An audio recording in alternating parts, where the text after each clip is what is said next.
Halo guys, kembali lagi bersama kita Kids Belajar. Nah, di sini kita akan melanjutkan tutorial membuat game menggunakan Construct Part 2.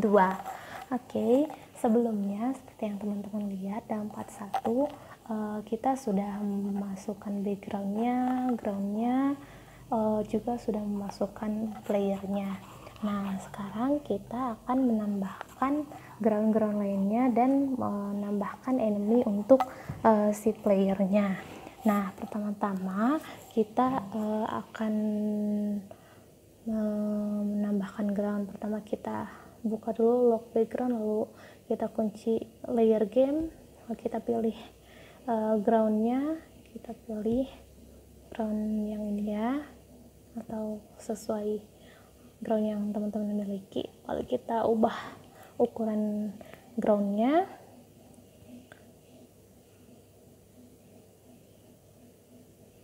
kira-kira ukurannya supaya bisa diloncati oleh player.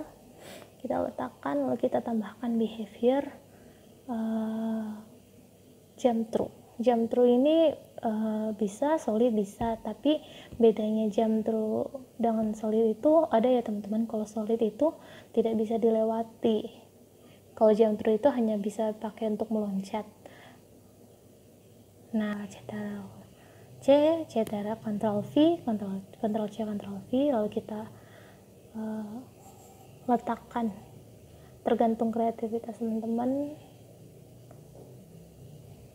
Nah, saat mengcopy paste ini, behavior yang di copy juga ikut tercopy ke ground yang di copy tadi. Jadi tidak perlu kita tambahkan behavior yang satu-satu, sudah ada behaviornya dalam setiap ground yang di copy tadi.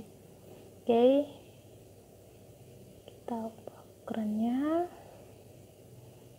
kita atur dulu ya teman-teman. Oke, selanjutnya kita tambahkan lagi ground lainnya. Yang tadi ground untuk dilompati, yang ini ground untuk dilompati juga, tapi kita letakkan di tanahnya, di ground jalan rayanya. Kita atur letaknya, ukurannya sesuai yang teman-teman mau.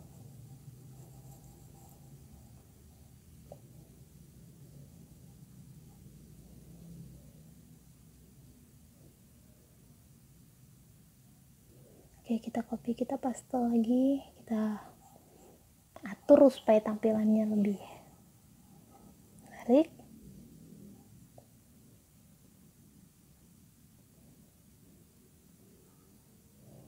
Untuk lebih baiknya ground yang hijaunya kita letakkan di atas ground jalan rayanya ya.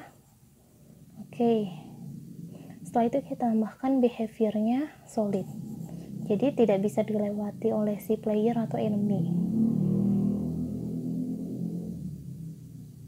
Kita pilih add, close. Nah, seperti yang teman-teman lihat, behaviornya langsung tambah sendiri ya, karena itu hasil copy dari ground yang pertama. Oke, nah setelah kita tambahkan groundnya, lalu kita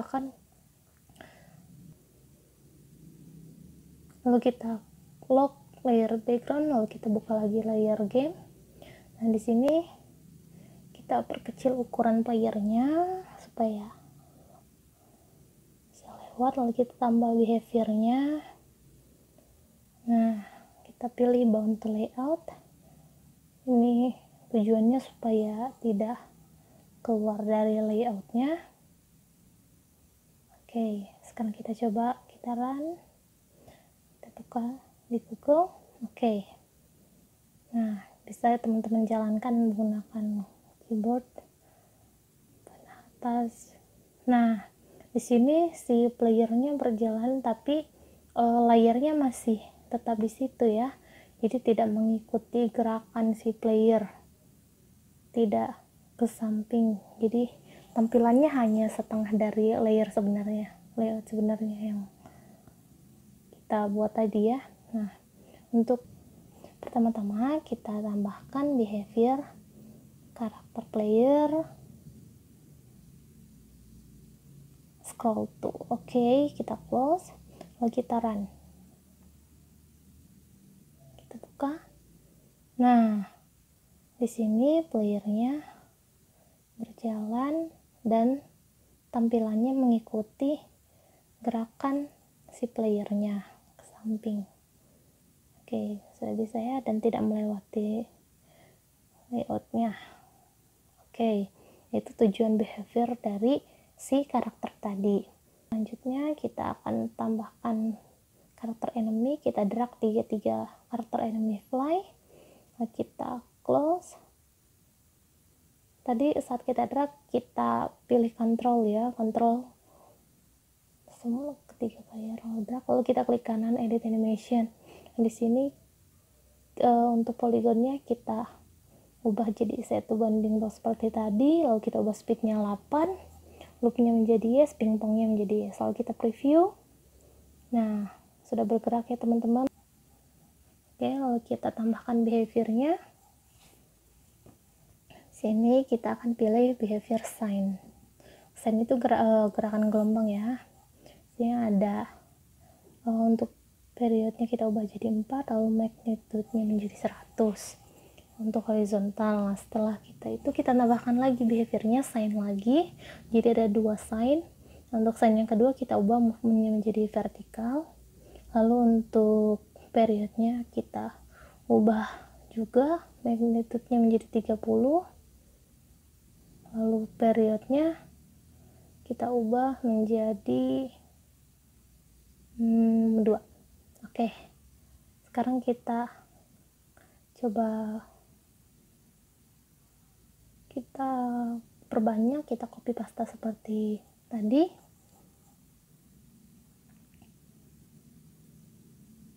Oke, letakkan di mana saja teman-teman mau. Nah, coba kita run ya.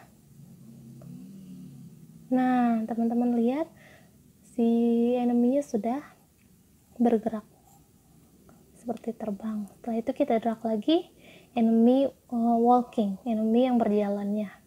Kita atur ukurannya. Setelah itu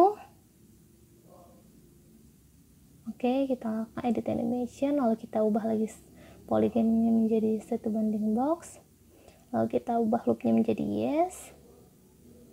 Oke, kita rename, kita preview jadi seperti itu ya. Lalu kita tambahkan behaviornya,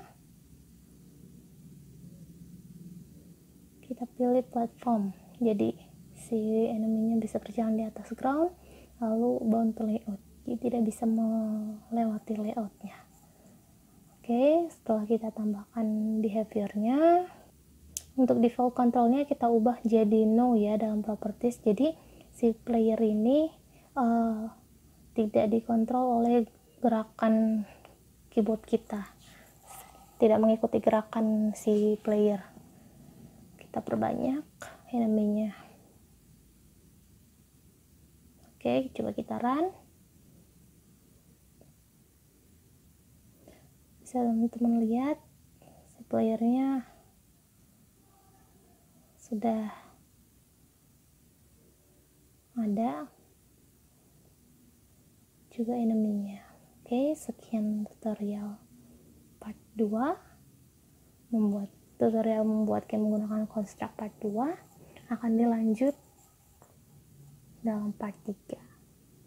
Jangan lupa teman-teman like, komen, dan subscribe ya. Terima kasih.